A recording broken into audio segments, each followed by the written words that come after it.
Several new laws passed by the Illinois legislature will take effect on January 1st. One includes training for police officers on being able to respond to individuals with autism. WIFR reporter Alyssa Kelly speaks with organizations about finding the best practices for those protecting our community. As a mobile training unit, that will be our responsibility to ensure that that class comes forward and that they have enough opportunities to have that class available to them so they can meet the mandate.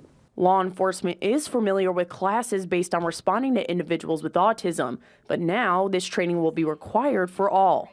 Everything has evolved, and I wouldn't say we're ever trying to play catch up, but we're also making sure we try to find the best practice, the best standard of training. Jeff Schelling was a law enforcement officer for 32 years.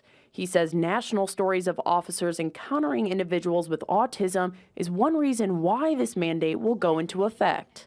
If you do certain things with an individual who has autism, depending on what kind of mood that they're in or what they present, you could make that situation worse than what it actually is.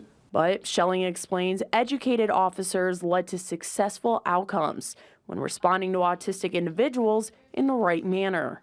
The curriculum usually entails identifying characteristics, strategies and tools, de-escalation techniques, picking up on communication, both nonverbal, and then of course all the sensory issues that may affect each individual much differently. Easter Seal's autism program manager Lori Davey says she believes this mandate will give law enforcement the correct tools and strategies.